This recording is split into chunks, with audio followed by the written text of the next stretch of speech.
Welcome to Moucomics Podcasts. Your host, Mo. Hello guys and welcome to my channel Moucomics.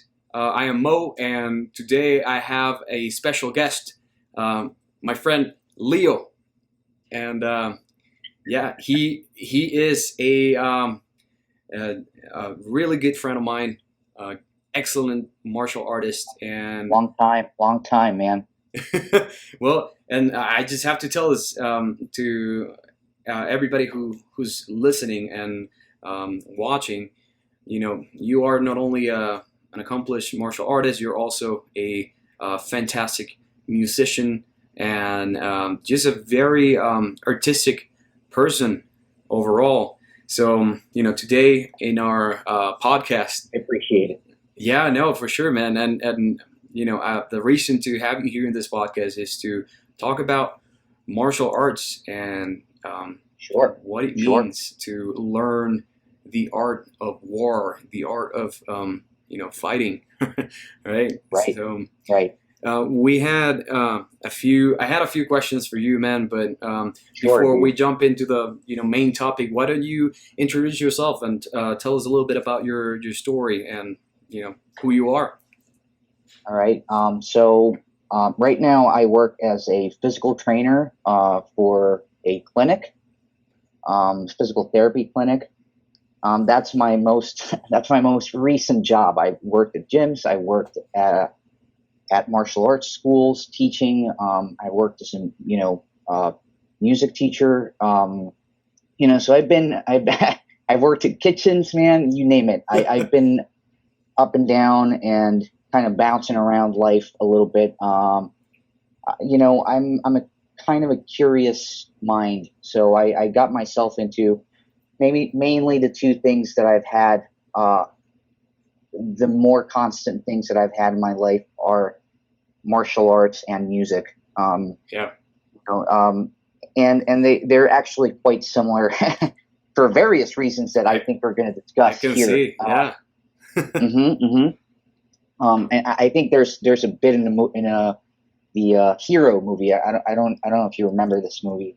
Yeah, but with is it Jet Li? Isn't that movie Jet Hero? Li. Yep. Jet Li. Yeah. Yeah, Wonderful movie. I remember So, that. phenomenal, very artistic, beautiful. And it talks about a little bit of the art in martial arts, right? So, Correct.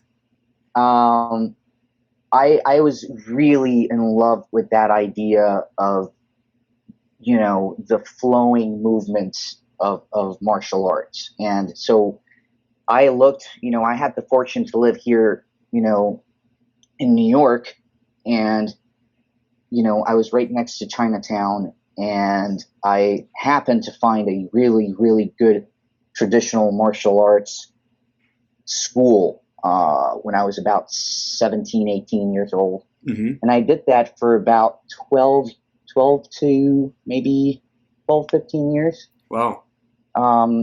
So there's technically no belts in Kung Fu. Everybody correct. wears the same color, but everybody just everybody knows who everybody is. Yes. So it's And I know this story because you told me plenty of times, and for those of you who are listening to what Leo is saying, he you, Leo, you started with Kung Fu, and on my side I went with the karate. Like you went with the Chinese, and I went with the Japanese. Japanese. So it's and they're all very different, right? Or similar but different at the same time. They have similar principles, but they're. I think the one friend of mine told me that karate is like a harsh, a rough leaf, a tree leaf, and that kung fu is more like a green leaf, like more fluid in their motions and movements, right? I don't think that is an simplification of both arts for sure, but like Right. it was a way to describe what For you sure. see initially, right? That's a pretty accurate way to sort of visualize how these arts kind of look to the eye, but I think Correct. that the principle behind the art is the same. You know, Sure. there is a so in a little bit of a historical thing. During the last 100 years in China, there was essentially a transformation through communism, right? Correct. And Yep. when this happened, they just needed to show everyone. They wanted to unify everything. Number one, number two, they needed to make it very showy. So they invented wushu, All right. okay, and competitive wushu. And competitive wushu became sort of like the Chinese Olympics. It was more art than it was martial. Okay. But if you look at the traditional kung fu arts and the oldest karate arts, they look so much alike. And actually, Sure. the yeah, yeah. So And actually, yeah. I think touching on that point, I think karate. Learning a little bit on the history of it, I remember Hmm. how Okinawa, actually the birthplace of karate, Right, and was yeah, constantly Miyagi influenced by talks the about it, right? Chinese and the martial arts brought by from China. You had Bodhidharma, which is if you go way back, before Right. China If you and go Japan. away, You right, had Bodhidharma teaching the monks how to defend themselves and not get robbed every time, and they learned right. this ancient way of art, which Who- in Yeah. my personal opinion, I think probably martial arts have been around for way longer than we would like to think, because Oh, humans in general, I believe they have to fight, right, to defend themselves, constantly survive, and not right. necessarily, I wouldn't say not necessarily like a martial art as a form as an organized institution like we have it today, but like I would say back in the day, you would have a lot of people learning how to defend themselves in a way or another, and maybe not calling it martial arts, but you just have to learn how to fight, right? Call it surviving. Yeah, Surviving, correct. And surviving. Yeah. so, Leo, tell me a little bit more about. So you started there, then you after that, I know that you now are in doing jujitsu, and I Yeah. probably With skipped you a guys. little bit, but please tell us a little bit about your story Sure. after that. Sure. So, you know, I knew that there was something beyond that point already. And actually I forgot to mention the fact that when I was a kid, I did take Shotokan karate for about 4 years. Oh, cool. All right. Yeah. And I loved it. I was completely in love with karate. And the um sensei had to leave the school. He was doing it through the school that I was in at that time. And I remember getting into a fight with some big sixth grader or something. And I was in third grade, Whoa. I Okay. believe. Yeah. Um, and he was a kid, he's a big kid. And he had, for his age, I think. And, he had like, the time, like the cat and the steel boot Hmm. things were like Yes. super, yeah, they were super hip, like everybody wanted. And so this kid had one of those. Okay. He had a pair of steel toe cat boots. And I just remember this kid just kicking me in the shin, and it was over. And I had that sort of big big karate stance, right, trying to Yep. wait for the guy to come with me so I can Punch come him back. in. Right. But he didn't do that. He just kicked me in the shin. It was extremely painful. Yes. Extreme, and I went down, and he continued to kick me in, and I fell. He beat my butt, dude. He kicked my ass. So I see. Yeah. uh, after that, the wheels started turning, and actually my my mom actually said, maybe this. She knew that I was going through these sort of really tough emotions, and she gave me actually a pair of weights. Okay. And he said, here you go, maybe get yourself a little stronger. Yes. And that's where I started seeing the value of conditioning. Okay. And I was maybe I was a little bit of a late because I actually something happened in my preschool, so I was actually a later. I was a little bit older for my um for the year that I was in actually in I school. see. So So you had as if I understand correctly, then with your martial arts training, you implemented also physical training like weightlifting or conditioning, right? You know, for besides sure, and the I started experimenting with that. So there was a couple of years. There was a period of time where I just was solely focused, and I think you remember this because you saw me, you met me at that time, right? yeah. So I was probably the only fifth grader or sixth grader that was doing like dips, like Yeah. crazy, while everybody. I do remember. I mean, you were a huge dude, and you still are. But like back in the day when we were kids, I remember you being gigantic for the compared to the rest of the kids. And for those of you who are tuning in and listening to us, we Leo and I go way back. We've been friends, for almost what, Leo? Almost 30 years. No, well, 25 Something like years. that. 25 years plus, man. We were Yeah, like children. we were little kids, and Yeah, it's amazing to see how each of us have been evolving as not only as individuals but as martial artists and for sure, as dude. For professionals. sure. And Hmm. I know that in your story you went with the Chinese and the conditioning. Now something happened where you found what let you I want to know what led you to practice to even dig further and practice something more complete, not necessarily talking about jiu-jitsu but like the mixed martial arts in general, now that you are a current practitioner of jiu-jitsu and MMA Sure. and mixed martial arts. Sure, man.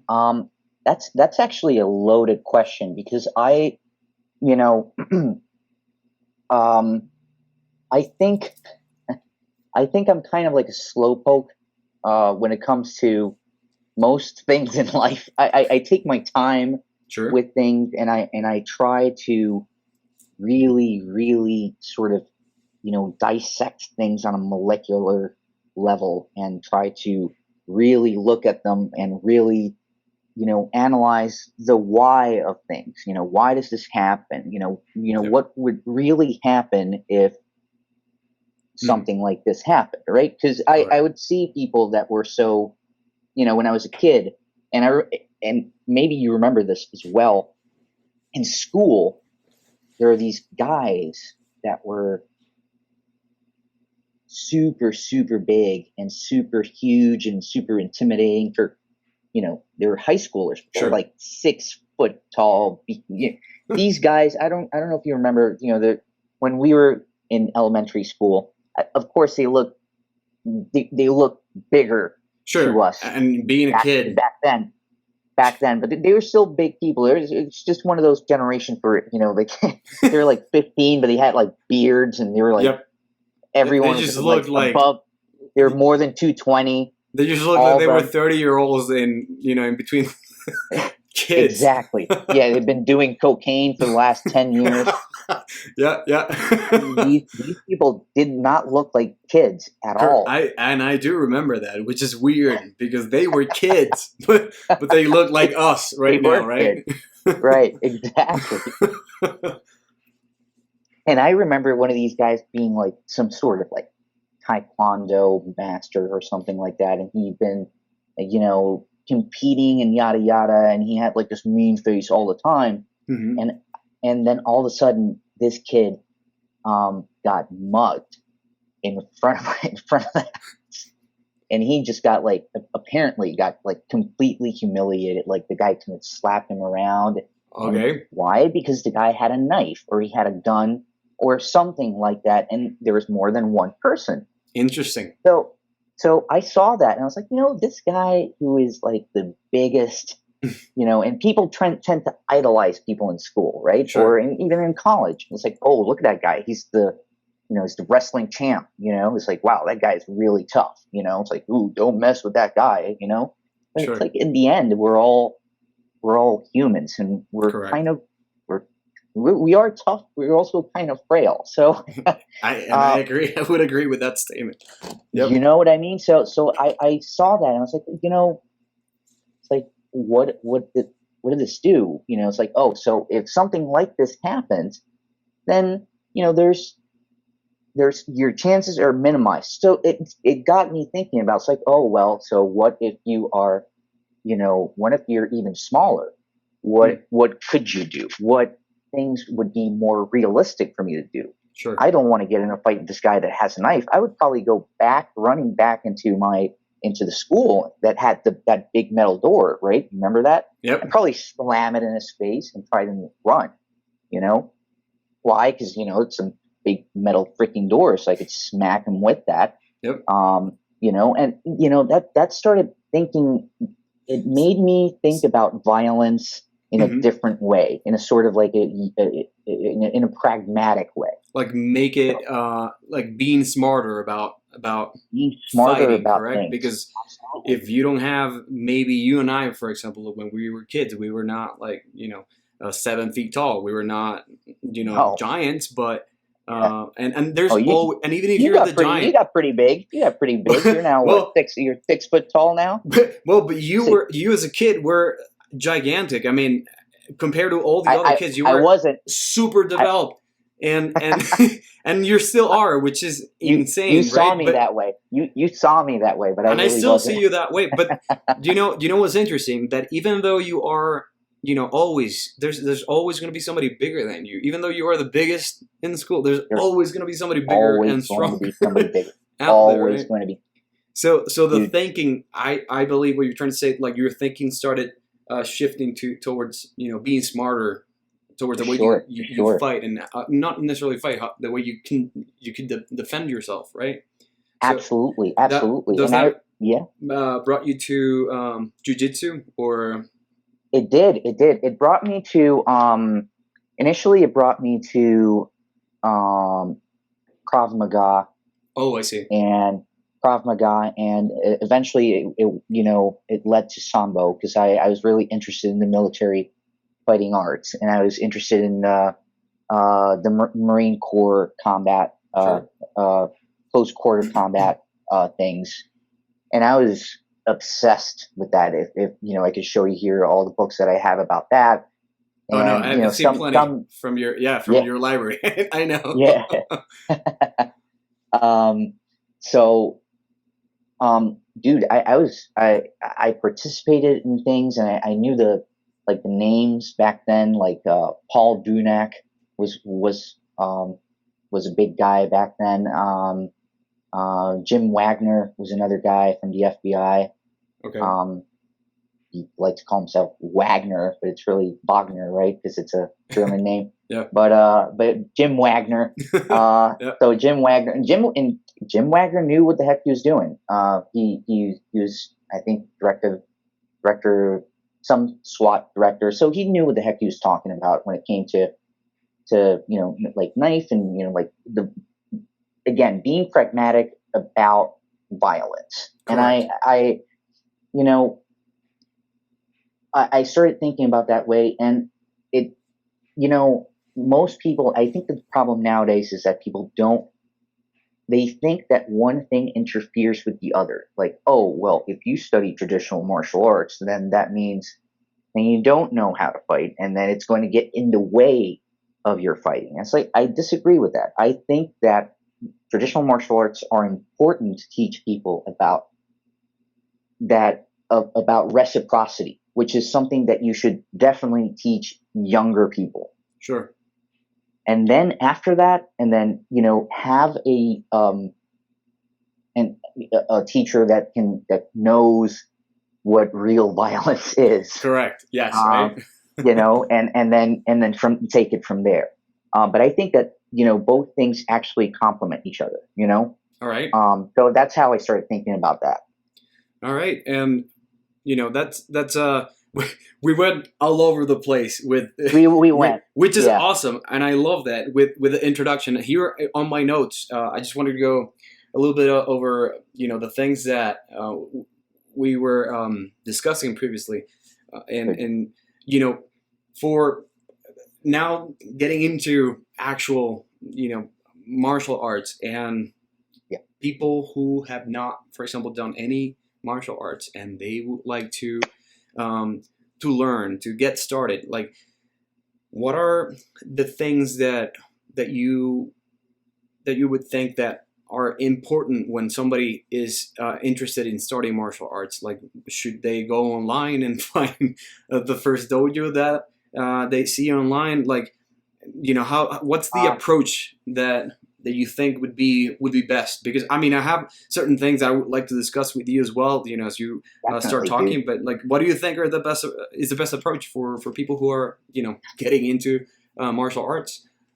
They have not done Well, anything, or maybe they have a little bit of experience. sure.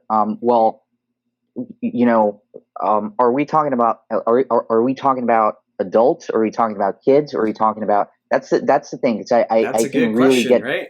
Yeah, Yes, that's very specific and it's yes. different. Let's just assume now that people who are listening to this podcast are about our age, or Okay. young adults, which Sure. it's mainly the case for people who want to learn martial arts. Of course, kids, they would go because their parents Their put them parents are making them do making something. them Yeah. do something, right? But and let Especially. me talk about my experience. For example, when I started martial Sure. arts, I was a 16 15 year old kid wanting to Hmm. learn how to defend myself properly, and the first thing I did, for example, was just going to Google and type karate schools near me.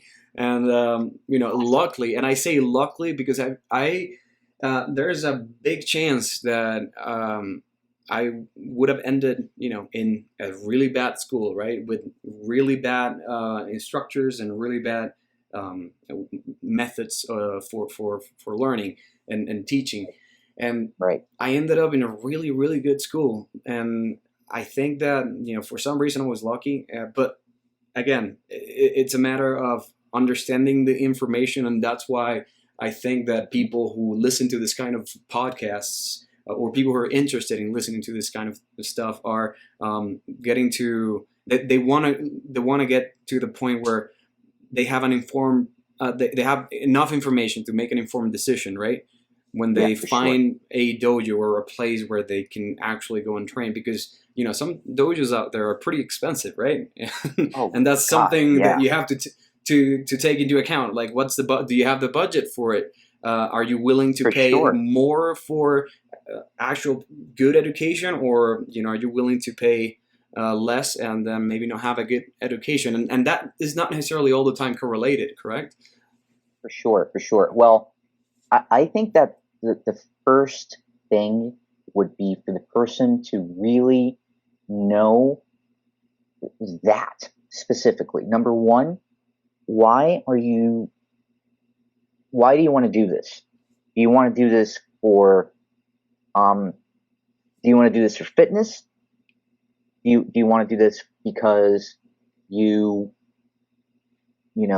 got bullied, or you live in a dangerous neighborhood and you want to feel a little bit more confident? All these things are important for you to, for your for you to reach a certain conclusion. And you don't have to have necessarily a full on conclusion. I think that Sure. the best way to start is to explore, Hmm. um, to actually go to, at least that's what I did around here. I started searching for schools. Like, and you were And trying like different places. yeah, Yep. going to different places, going to see the class, um, going to, before you had this sort of weird, sort of mystic kind of thing going on around certain dojos, certain schools, and some people wouldn't allow you to To see the watch, class right? Yeah, yeah, I or remember. watch or this and that, and that was a bad time, back then. That Yeah. was like, okay, you can't, I'm not going to see the class. I don't want to be. You don't want to be a part of that. It's like It's yes, probably you can, you need to be honest about these things. sure, And nowadays, that doesn't happen. I don't think that sure. happens a heck of a lot. I think people are And Leo, pretty do you think that back in the day, now that I think about it, because I stumble upon a few schools like that, I think back in the sure. day with the lack of information, or not the lack, but you didn't have the Less. internet like you have it right now. Right. Having We don't that have Yelp. We don't have mysticism, Google like, well, reviews. and having that mysticism would, like, that closeness, right, would make people even more intrigued. Like, what are you guys teaching? Like, why can I Right. not get in? I want to go in. Right. I want to see, right? And they would, Right. it's And like that marketing strategy to just get people in, and then maybe right. when they go in, there is not that good, right? Right. Well, and that honestly unfortunately came from the sort of Asian influence on because you know the Asian influences, they are very, generally speaking, very secretive people. Sure. They're very tribal, Correct. and and you needed to sort of understand and respect that. A hundred But the percent. problem, the problem is that most, that didn't translate well to American culture Correct. because people really don't have that sense of sort of honor and respect. Like for example, in Japan, if you, I don't know if you know about this, there's like this, and this is just a small anecdote. But in Japan, there's a department in the police that is exclusively for lost wallets and lost laptops and things of value that you find in like subways and what have you, right? And people, there's a rule that if you turn something in and 2 months go by or 3 months go by and the person has not claimed it, you can claim the money, you can claim the laptop, you can claim whatever you found. Wow. Okay. Check this out. In Japan, that fund for the police department has grown into the billions of dollars. Billions, because not Billions. one single person has claimed ever something back that doesn't So belong to them. different, So that's very different mindset, huh? completely different mindset. So, Yep. you can understand where it comes from there. And Yep. you can understand how it sort of escalates. And because even though people are secretive, that for the most part, they're not going to take advantage of you. They're Correct. not going to be, but that doesn't happen here. So it really filtrated in the So worst of ways. yeah, like the mix, I think the mysticism, it permeates in the Western culture in a way, which it's great, but also you have maybe not, sometimes not the best people implementing those traditions, Not right? not at all. Yeah. And Correct. in the words of John Adams, mystery is a convenient excuse for absurdity. That's actually a really good quote. And well, now that we have gone through this part, getting started, Yeah, yeah. and I'm so bad trying. at podcast, dude. I just trail off. No, Sorry. no, no. I love this stuff, and this is how. For those of you who are not familiar with our conversations, this is how our conversations go. We started talking about martial arts, and we end up in another corner of the universe talking about pancakes. Right. And how did that happen? Well, I don't know. We started. The We drift. philosophy of pancakes. And which is fantastic. I think it's a good way to to exercise our brains, and just talk about a lot of interesting things. So you were We hope mentioning the people fact find it that interesting, right? what We hope people find it interesting. Hopefully it can be useful. hopefully the two, three, or four people who are listening. But I believe that there's valuable information in what you're saying, And for what it's worth, I think that people who are interested in learning and getting started in martial arts, and those who are already experienced in martial arts, are going to find this Right. very useful, especially because you're an experienced martial artist. You have been through many different schools. Well, not many. School Some a few schools, schools that yeah, have given you the right tools, and yeah, because being being in many schools don't necessarily means that you're a good martial artist, right? right. S Or that you even know how to defend yourself properly. Honestly, Correct. And you know. now with martial arts, once you find the school, once you find the place, once you have your dojo, what do you think are the next steps? I've talked about maybe setting goals. Do you have a goal of being a black belt? Well, let me just get into this martial arts school, this karate, this jiu-jitsu or kung fu. And I know kung fu might not have the belt system, but what's your goal? Do you think that goals are important when it comes But to they have, yeah, man. I think, I mean, goals are important for anything you Sure. do in life, right? Correct. Yep. Even for I physical training, right? Like you lift even weights. for, yeah, you want to say, hey, I want to be on a lower body fat. I want to be able to endure. I want to be able to, and that's why, um, I mean, that's why people do marathons in the first Sure. place. People are in, people are they get excited about the idea of a marathon or something like that. I think though the difference being here specifically that in martial arts, just like actually in music or other forms of art, you're an illustrator, so you know this. You don't just get good at being a good painter or a good illustrator. You need to work at it. It takes a Sure. lifetime. Is And a and this is constant process of a learning, con- right? Never ending learning process. yeah, and it sounds so cliche to say it. It's like, oh, people probably have heard this a million times, Sure. but it's one thing to say it, and it's another thing to really internalize it and understand that it takes time. It takes a lot of time. Yeah. It's not like you're And gonna get into school and in the next 2 months you're gonna be Bruce Lee, right? It's a right, not at all, not at step by all. I step mean, process. oh goodness, no. I mean, and even then, I mean, um, the body is very unforgiving, right? So if you stop training, physically speaking, for example, for about 2 weeks, you can already feel the difference, right?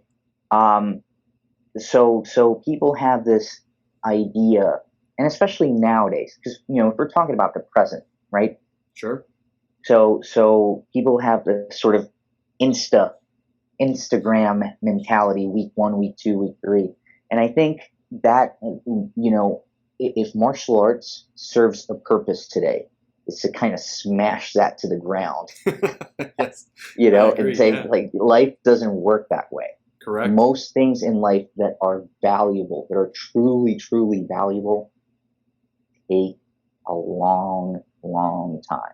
I agree. So yeah, I would agree with that 100%. Yeah, and yeah, with that, uh, tagging on your comment, do you think that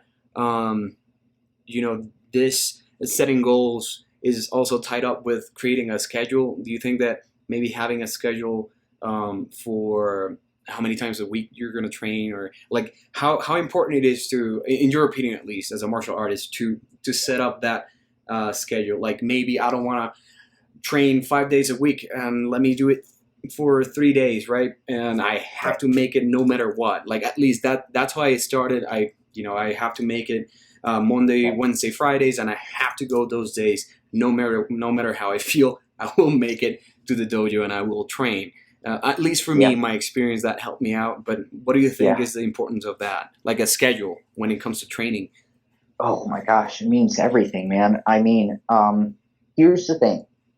As a physical trainer, um, I I do realize, and I've realized throughout time that people have different ways of attacking problems. Mm-hmm. and going about things. Um, and I often find that the people that are most excited about training and starting to set goals. Oh, I want to do this. I want to be a black belt. I want to be able to do that. I want to be able to do this.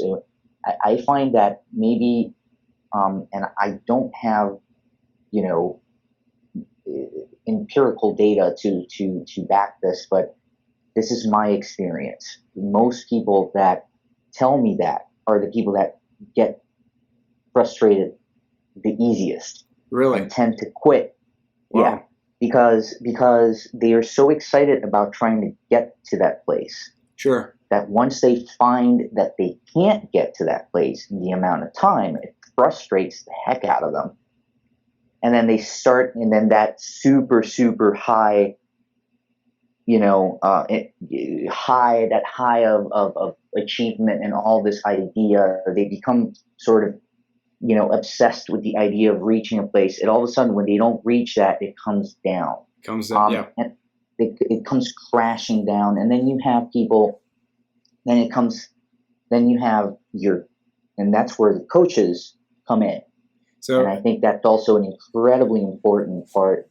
A good coach is not only somebody that can know how to defend, and but he or she needs to be a people person.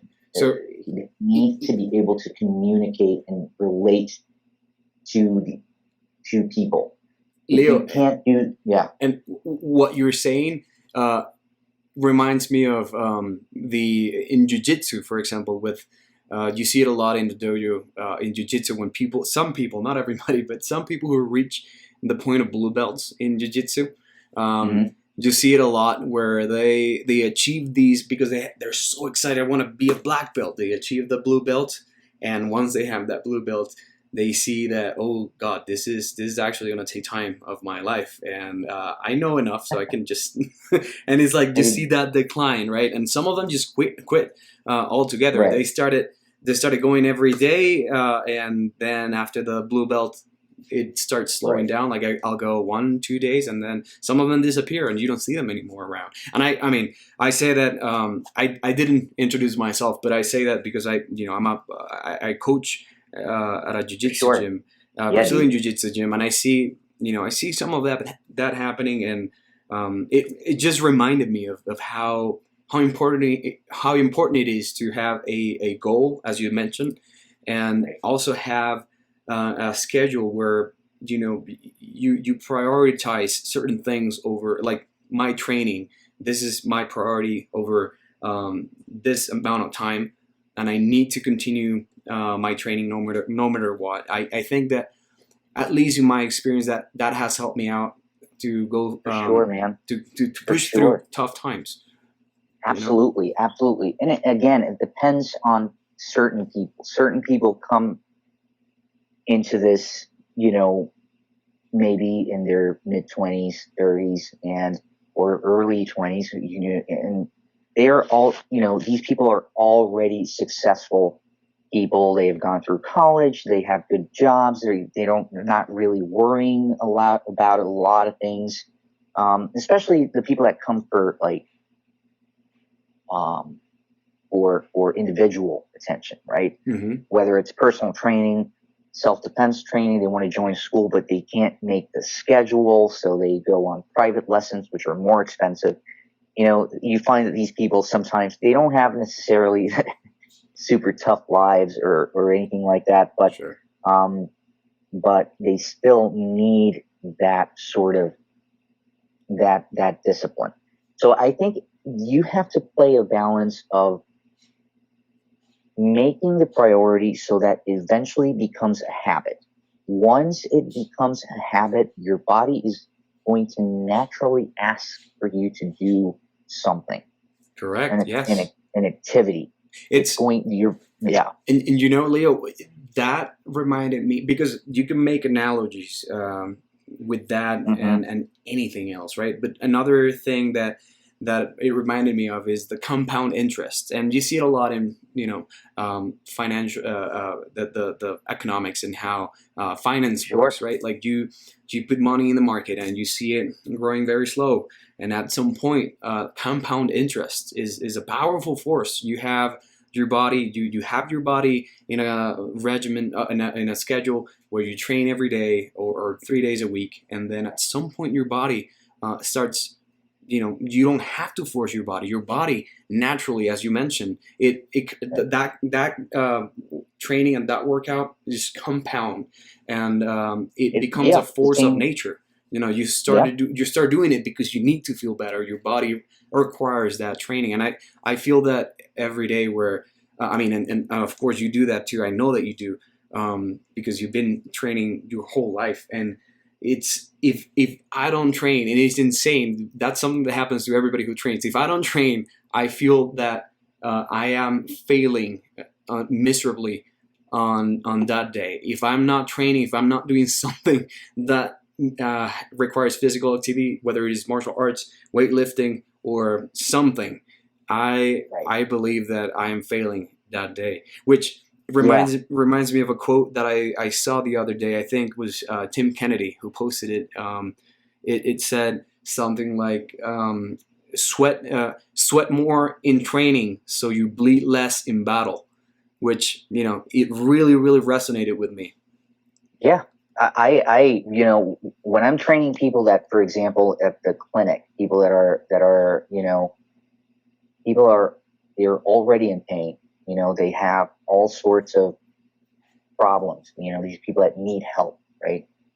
Um, and this is a different demographic, but it's just to make the same example. Sometimes people tell me, I'm in a lot of pain. Why are you making me go through this? Yep. Um, and I'm telling you, it's like, well, this.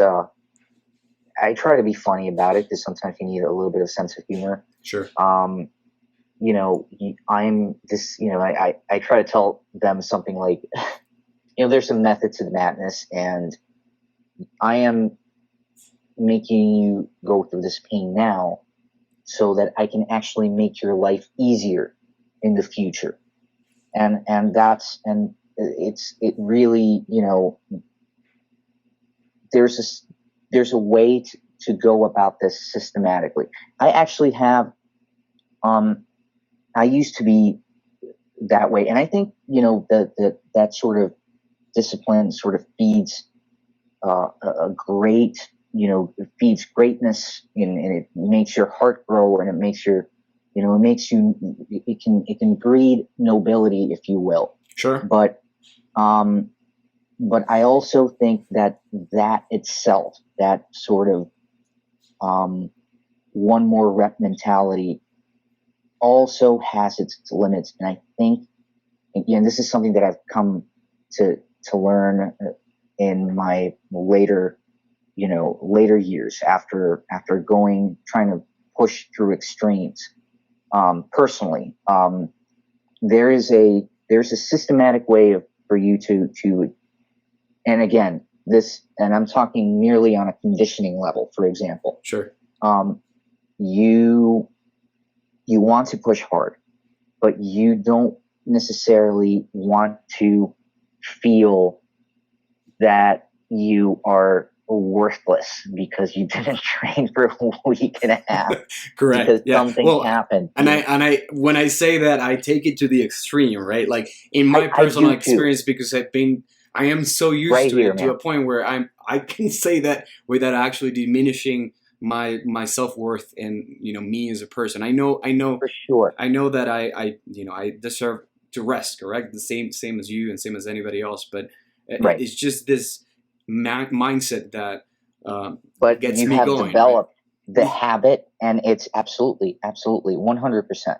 100%. I do think that there are moments where, um, even within, you and me, like the people that are in these sort of mentalities tend to sort of also bounce against that wall, and then all of a sudden you have an injury, when it has a shoulder injury, or knee injury, or back, there's a point in which the body also says, okay, that's enough. That's enough. Correct. That's enough. It's like you need to rest, You need it's a yin which and a is yang, man. a very important part of actual growth. Rest. For sure. Rest Well, is what allows your body to grow, your muscles to grow. oh yeah, Which everything. it's Your fantastic to have the cardiovascular system. mindset of constant training. We have to train, but you also need to rest. You need your 8 hours of sleep. You need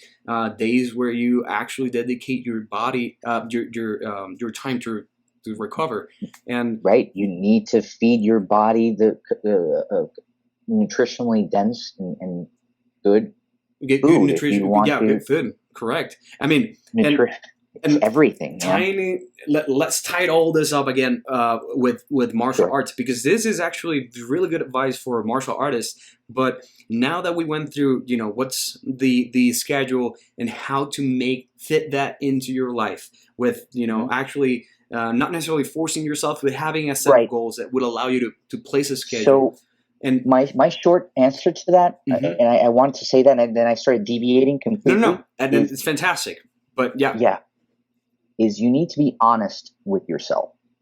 You need to be honest with yourself, because again, and most people think, and this is the common epidemic, man.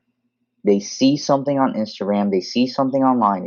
I'm gonna do this 7 days a week, 2 hours a day, Yep. yada yada yada, and then the weeks keep piling up, and then it starts to wear them down.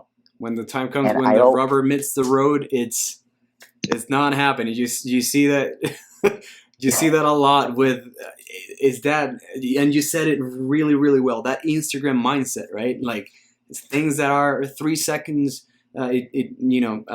caught your attention, and then I want to do it, and then when you actually want to do, yeah, and when you actually do it, you find out, oh, I might not be doing this 24/7, right? Right. You got to be committed. For You sure. have to be honest also with yourself, like you said. You have to be honest, and for some people, actually, I think that some people actually need to also learn to. Some people need to understand and make that a habit. Once you create the habit, you actually need to learn how to relax. You need to learn how to relax, because if you don't relax, you're always, and this is something, for example, that I struggled at first with learning music, for example, because music, for example, is everything is so, and it's very much like martial arts. It's just that people don't really think about it, but everything is about technique at first. Everything is about technique, and technique takes years. Takes years and years and years and years and years for you to get just something decent out. Crazy, right? Like just to get something decent. Just to get something decent, so you can you can impress the local crowd with a couple of chords and some, what's that guy's face? Ed Sheeran songs. Sure. You can play those in 2 weeks, sure. But to learn how to express yourself through that, and to actually develop technique in music, it takes a lifetime, man. And Leo, so you need to learn how to relax. That's the small line between, and I think they actually interconnect pretty well, like art and science, because it is a science. You learn when you learn music, it is not only art, but it is a science where things have a method, in things actually follow patterns and follow. Right, it's mathematics. Mathematics, correct. And I believe the same happens with martial arts as well. I mean, it is an art. The name art is embedded in it, right? So, besides being an art, it is a science. I mean, they're both interconnected in a way that it's fantastic. You couldn't have said it. I mean, that's 100% true. Jiu-jitsu is purely biomechanics, so it's physics. Exactly. You're playing with. I mean, you're using physics to not not having to use all your strength, and you're being smart about it. It's like it's like when you hear about people who work they work hard, but also they work smart, right? Like you don't necessarily have to Right. work hard and break your back, uh, Right. 24/7 working. You can also work smart and learn how to work, learn how to get better results by just Yeah. thinking about things properly and in a And smart way, right? absolutely, man. Absolutely. I completely agree. I like to define technique especially in the martial arts sense. I like to define technique as the most efficient application of strength. Interesting. That's it. Yeah. The most That's all. efficient application of strength. I like that approach because I we both have fought before with plenty of individuals and practice with many people, and you practice with people who are bigger than you. Same in my experience, and I believe that sometimes there are certain things that you cannot avoid. You cannot avoid fighting somebody who's bigger and who's stronger, and Yeah, man. technique. Your technique, not only technique is gonna trump everything else, but you have also the fact that if you train your body, if you condition, and you're fast, you're strong, you lift weights, your strength is also part of your technique, in a sense, Yeah. right? Where you can Right. actually apply it to make that technique work better for you. And I've seen it happening a lot, at least in my experience in jiu-jitsu and in kickboxing and karate, and all the different things that I've experienced in life, in my martial arts life. For sure, man. I think that people that are aware of their bodies and its capabilities, on an instinctive level, we can start and dissect down all the systems and the cardiovascular system and the muscular system and how they interrelate, and but I think that if you learn instinctively how your body reacts, and how, if you have a certain amount of muscle in your body, for example, how much does the blood vessels dilate so it makes you slower, and that happens to everybody regardless of your conditioning. How long are you able to sustain that? And once you have experience with that, you can better control your efficient movement and you can see the picture of for example, a combat situation or a sports situation as Yeah, well. and And that only comes with experience, man. and You that know, is, that, Leo, that thing that you're saying actually ties up really, really well with the next point right here, with consistency and discipline, which is something very important that I wanted to discuss with you because, with all that has been said about scheduling and goals, do Mhm. you think that discipline plays I mean, of course, it plays a big role in learning martial arts and being better, but does it translate to everything else? What do you think consistency and discipline will do for you when it comes to practicing martial arts? In your experience, at least, what have you find out? I have found out that discipline is is everything. Good I, I way, good way mean, to put it. it really is, because I mean, discipline is a concept that comes from certain. You can also say discipline is kind of a synonym to habit, right? Yep. It's just that usually discipline has a more positive connotation. You can have a bad habit. You can be a smoker, and that's not being disciplined. You can say, "Oh, you're disciplined at smoking," right? So usually discipline, you're Correct. usually, and it technically is true. Yeah, you can be disciplined at being Anything you want, like being a good anything you criminal, want. right? Exactly. Hey, man, you're this. That's a Yeah, good discipline if you know how to apply it. right. I mean, it's a weird thing because whatever you apply it, you're gonna excel. You're right. Your discipline has led you to just swipe up that line of cocaine and just make it all disappear. Man, Correct, right? It's you know, it's it's you have incredible. kung fu, my friend.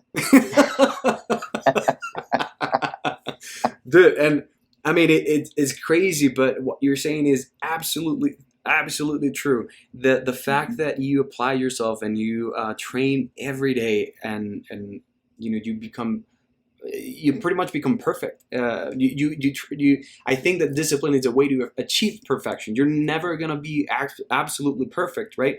But it is the path to perfection. That's what I found out, at least. It is the path. It is the path to certain freedoms. Sure. Um, um, Jocko Willink says that, right? Discipline equals That freedom. I mean, equals freedom freedom, right? and freedom is is a really interesting word.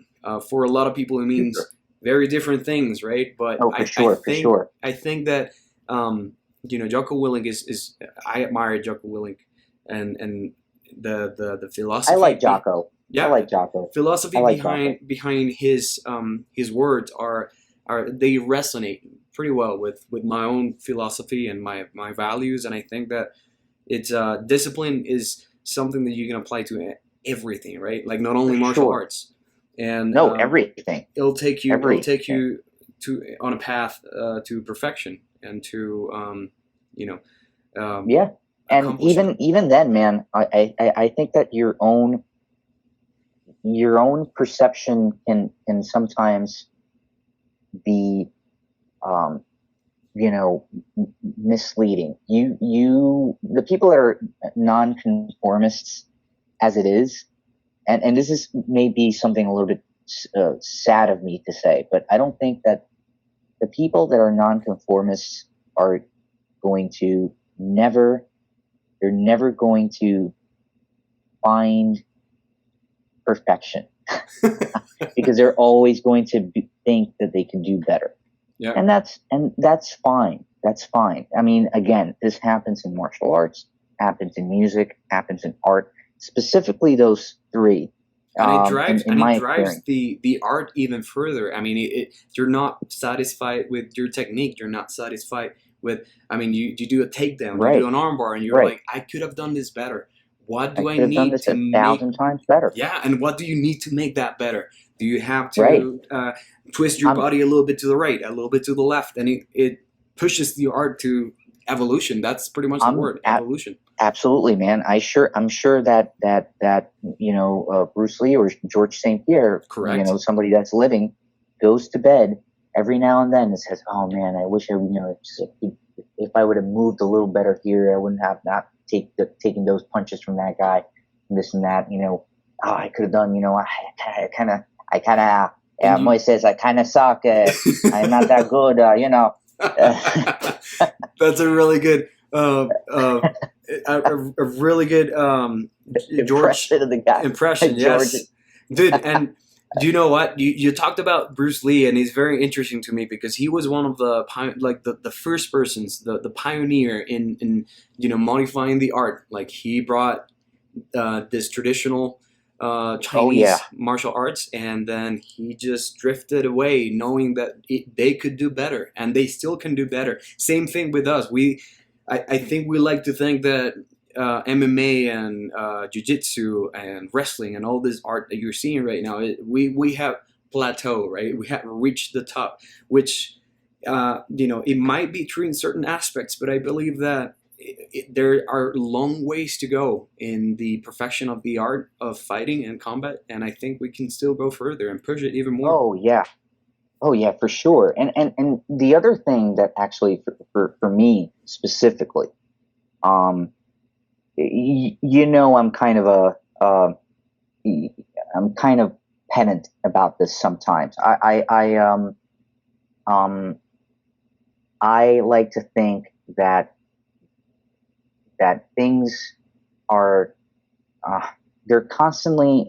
I don't like to conclude that this is so new. I think then, specifically in the case of martial arts, there are so many things that have just been sort of rediscovered. Sure, Um, 100%. I, I I think that there is something to be said for the the fact that a lot of these things were already there, but just, certain very dedicated individuals that, put their minds and their lives into making, a comprehensive system out of things. Like Jigoro Kano was one of them.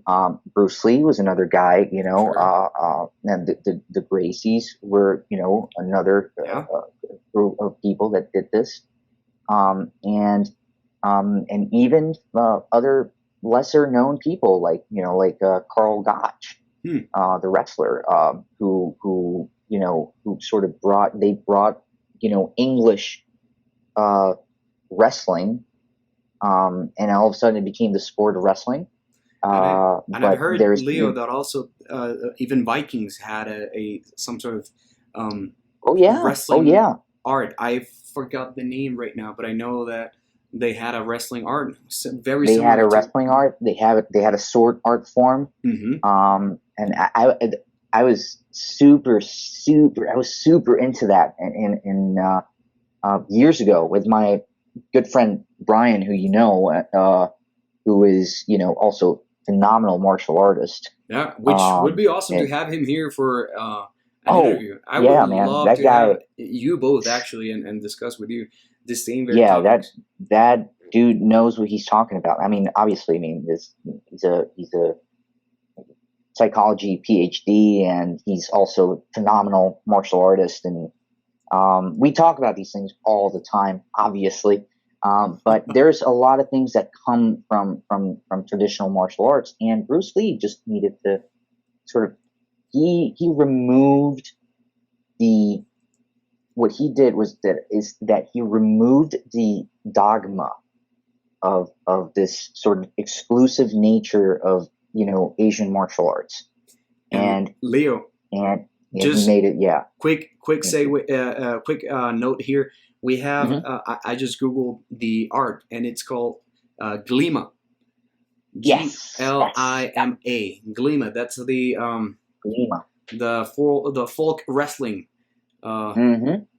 practice from the Vikings. Just for those of you out there, it was just bugging me. I needed to needed to Right, research that. But yeah, right, no, man. please continue. Yeah, I yeah. just wanted to make that note. Yeah, man. There's so many things that were brutal martial arts. I mean, Greco-Roman. Yes. Again, like for example, that thing I told you about. That people know in for example in BJJ, people know that that the Kimura comes from Kimura Sensei, who put Who pretty much Gracie in a Kimura. made the Kimura on Helio Gracie, and And he named it the Kimura, but actually Kimura learned it himself from Carl Gotch, and Carl Gotch was wow. a catch can wrestler. Well, and Yeah, it really it's figure interesting. four, man. It's interesting because you have all these ancient forms of fighting, and going back to Bodhidharma, right? We talked about that, how he The trained all Indian these monks. wrestler, And what? the Indian wrestler. Yes, the Indian wrestler, martial artist, and I Hmm. believe that it goes even way back. We just haven't found. I mean, and I'm sure, dude. that's of I'm course sure. my uh, theory on martial arts. We have to One had a way to survive, whether it is fighting with sticks, throwing stones, but we and haven't rolling in the had. mud and trying to beat each other to the ground. Absolutely, man. The Correct. Sumerians were here Go before go back to everybody, even the Bible, right? Like go to Cain and Abel, right? One right? killing the other one with Absolutely, a man. rock, and Yeah, man. the art of violence has been somehow embedded in our culture. Yeah. Fortunate or unfortunate, as they may be. And that's another Yeah. philosophical conversation that actually we should actually have. Hmm. The the art of violence in our society. How has that redefined and how that keeps redefining our path as society. And as individuals. I think that some way or another we have to learn how to be violent in a way that allows us to defend ourselves and the ones that we love, and also to understand the risks of people who are violent and want to abuse that power and use it on others to just do evil. Correct? I mean, I believe that it's a good thing to know violence and apply it properly. As how that's how I believe Jordan Peterson would mention Right, in many of right, his um, podcasts and talks. Like right, you need right. to know you need to be a monster. That's if I believe correctly, what he said correctly. I think it's you have to be a monster in order to be virtuous, because that would allow you to understand how to harness that power and use it for good. Like being a Right. monster and not acting like a monster, that makes you virtuous. If I believe that's That's a if I beautiful that's a beautiful and poetic way of putting it, and I sure. think that is true. That is true for a lot of people. I don't, here's I personally, I think that there are some people in this world that are sort of are best left as the beautiful flowers that they are, whether they are male or female. There are people that, it's like that guy I talked to you about, um, who's a photographer. He's brilliant. This dude is a brilliant mind, lives in Chile, and he grew up around our time, and everybody and every guy around our time, like Dragon Ball and all these, and Kung Fu and the series and this and that, and all these things were happening in the Van Damme movies and all that stuff, and Yes. every kid was into that. And I speak to this guy, and he never watched. Like, yeah, I saw those things, but it wasn't my thing. And I'm like, Jesus Christ, this is guy being Are you living in a who cave? are you?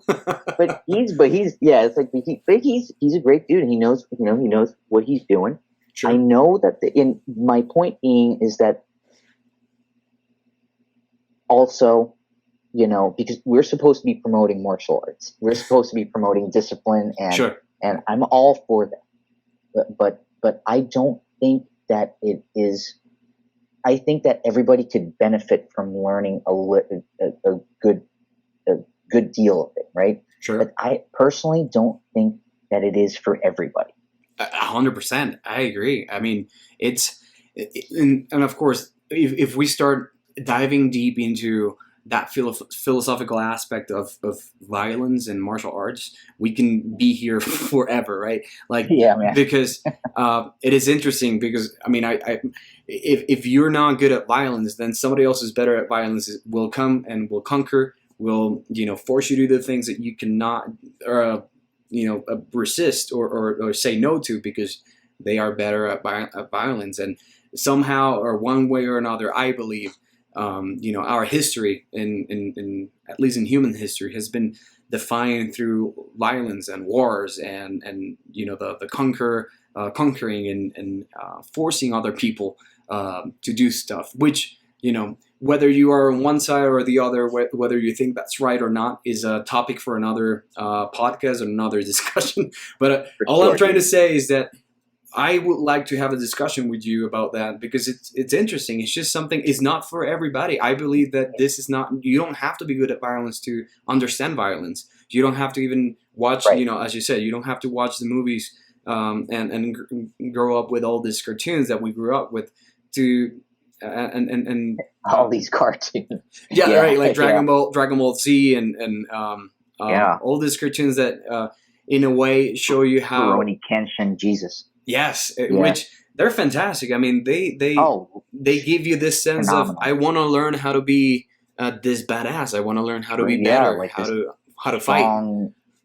strong, strong and honorable sort of warrior that protects people and is in charge of things and is a good force on this earth. I mean, a lot of these. were great lessons, you know. And Correct. I think a Agree. lot of people could use things like that. I think a lot of people, especially nowadays, people that live in constant anxiety, you Yeah. know, and you know, thinking that they have to do better, they have to prove themselves to the world. And I think, you know, as again, as cliche as it sounds, you need to prove yourself to you. Exactly. And A you hundred know, and percent. martial arts can 100% do that for you. And Stupid. and now Yeah. that you're talking about that, let's just jump to the lifestyle, because that actually ties up really well with lifestyle. Martial arts being a way of life, or a lifestyle, correct? So we Mm-hmm. have, Mm-hmm. um, you know, you have, let's say, all these people who are listening, they found this place, they started, they set up goals, they have a schedule, they are constant and disciplined, and now they have, let's go and talk about the lifestyle, what it means to practice martial arts as a way of life. Is it Right. something that, when you started martial arts, and now that you have been practicing all these years, and you're still, getting better at it, do you think that it became part of your lifestyle? Is it something that you cannot drift away, from? Not in a bad way, but like saying, I'm just trying to say, is martial arts, um, an intrinsic part of your life? Is it, so interconnected and intertwined to you as a person, that when they say martial arts, you instantly recognize that as part of your life? Is that's what defines Leo? Do you think that that's a fair way to say it? I think that I don't know if it defines me as a person. Um, I think that again, this is going to vary from person to person. There are people that are, you know, to which martial arts are absolutely everything in your lives, right? And I think that some of these people are you know super admirable. I would say personally for me, I think it's definitely a part of my life. I think it's something that I really, and this, even, I might quit today. And 20 years later, I'm still going to wake up one day and I'm going to think about doing certain thing. And it's like this, it's already a part of me. That is for sure. I don't think that it is what defines me as a person, but Okay, I think it's a very important part of my life. That's for sure. Because it is part of my self expression, I see and it. it is part of the way that I connect with the world. And I think that that's the one of the bigger things in martial arts right now is being able to connect with people and to give and to share, Yeah. and that for sure is something that is very in tune with what how I think about martial arts and today. and and that, I think that's very important, because some people, and not that there's anything wrong about it, right? Some people define themselves solely as martial artists, which is fantastic, and that if that's Right? their life, that's, good, and more power Yeah, to you, sure. correct? But, it is Yeah, important for people to know that, practicing martial arts, doesn't necessarily have to become your whole lifestyle, although if it is like what you're saying, it really defines a big portion of your life, and, it right. represents a part of you as a person, same way as, you, with music, that's another big portion of your life. And, as an artist, you express yourself with music, with violence, with, Music and violence. music and violence. But it is a beautiful thing to see that, art, takes so many forms, that it you know it becomes a lifestyle, and it just takes different paths, and it Yeah. can just shapeshift in many beautiful ways. I mean, For in my sure. case, for example, with multimedia design and illustration and all the things that I like to do art wise, you know, visually and with my hands, Mm-hmm. it Mm-hmm. Mm-hmm. translates on that artistic side, the illustration side and the sign, and for you with the music. The Um, illustration of violence. the illustration of violence. Yeah, no, and then we both coincide with this big important piece, which is martial arts, and that's a big thing that connects us both. Besides our friendship, is martial arts, and I think that Yeah, for sure.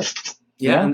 and I think that being recognizing that as a lifestyle in a way that defines you, not necessarily 100%, but defines a big part of your life, is absolutely important to recognize. So and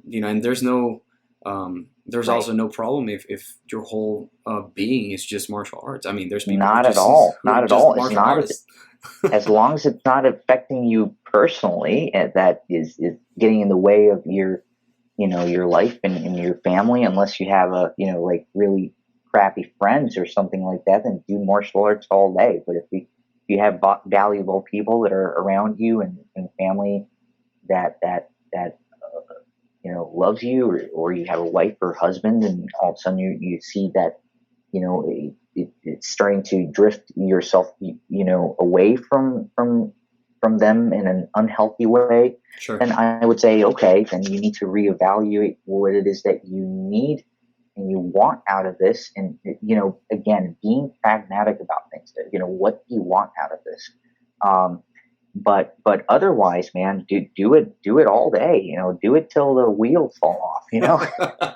Yes, I You know. completely agree, man. And now for our last point right here, we have I have here, never stop the learning process. So, of course, some people, as you mentioned, start martial arts. They find out that it is a steep process, steep hill to progress and to that black belt, and people are shocked when they reach that black belt and they find out that that's not the end of the road. Some people reach black belt and they're like, oh, I'm supposed to know everything, and no, my friend, that's just the beginning. so, so Welcome to stage 2. stage 2 of infinite number of stages that are ahead. And Mm-hmm. it's interesting because I heard your perspective plenty of times, but for those who are listening, what do you think about the continues the always continue learning, the fact that education is not something that ends, and once you Oh understand man. that fact, you will be on your way to success? Do you think that is that resonating with you and your experience in martial arts? Do you think that Oh, constant learning is something that always has to happen? um, for sure, man. I mean, I can't stress that enough. In again, just to mention music or martial arts, you never, ever, ever, ever stop. You don't stop learning. And again, that feeds again into the same ball of you created the habit slash discipline Yep. slash and then knowledge feeds knowledge. The more you know, the more you're able to better acquire information. Um, and they're going to be, it gets harder too. It gets harder. Yeah, the It more you just, know, the more it you never know. gets easier, man. The more you Nothing know, ever the gets more you know easier. that it's really hard to the more you know, the more you know what you don't know. It's Exactly. it's just scary to know Yeah. uh, all the Oh my things that you God. don't know, because you are aware of the fact that there are so many Which, things that you need 100 million lifetimes to oh God. to learn all Oh these God. things. You reborn like 16 times. and this is something again that is so useful for today, because we do live in the era of the pseudo intellectual. Everybody wants to be right, and everybody thinks that they know better than everybody else because they just saw this. I'm all for efficient information, and I think we now have the technology to give people, wonderful pieces of information. But unfortunately, that's not really how things that once you start getting into subjects, you really start to understand. And that is a wonderful process to get to the place where you know that you know something, but you can see you can peek your head in the horizon and see an endless sea of mountains, and just know that you don't know anything, Yes, anything at anything. all. It's You don't know anything. reminded me of Dark. For those of you out there who are fans of Dark, the series, Right, what you know is a drop in an ocean of things that you don't know.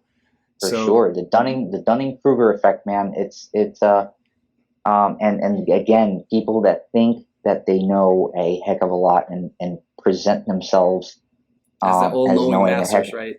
Oh yeah, that's a bad sign right there. Stay away from those people, Stay guys. away. Yeah. In all fields. In Exactly. all Not fields. only that's absolutely right. Not only martial arts. I have a very I've seen plenty of people out there, at least with the internet, where these guys present themselves as the all-knowing masters. They can knock you out without even touching you.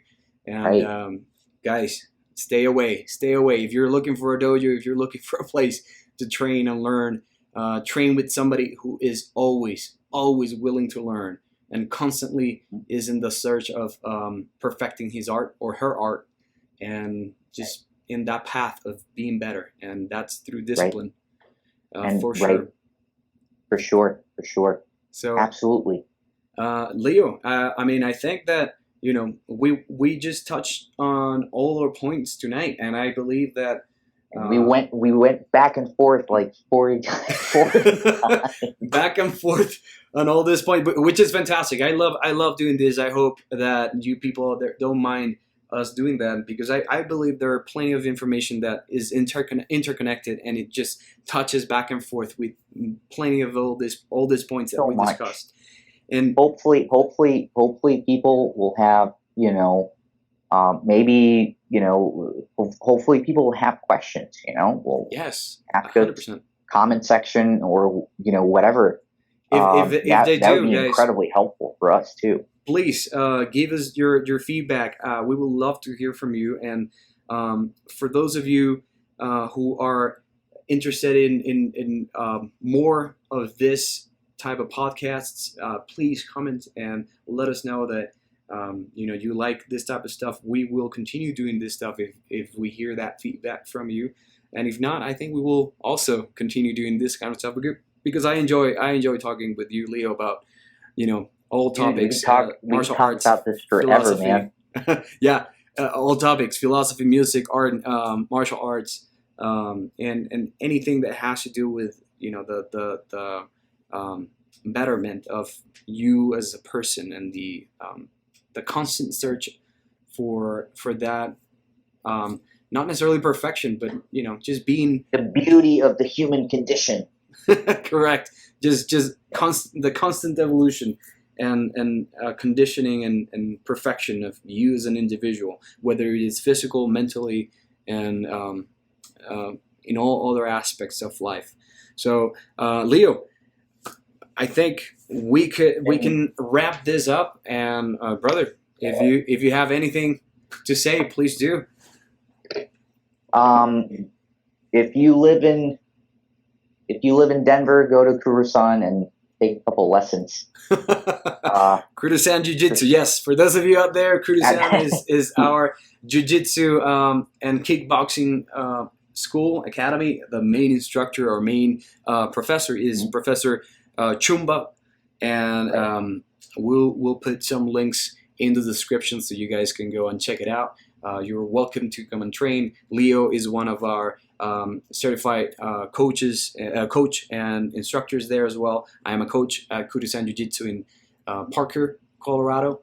And guys, again, this podcast is designed for you, for all of you who are looking forward to train martial arts and who have been training martial arts and just want to hear a perspective from just two random guys who have been doing this for a little bit, and they just want to share their experience. At least I want to do it, and I know, Leo, you want to do it as well. So yeah, man, I think it's a cool thing, and if we get feedback from people and their questions and their opinions, and that's also, we learn from that, you know. Yes, 100%.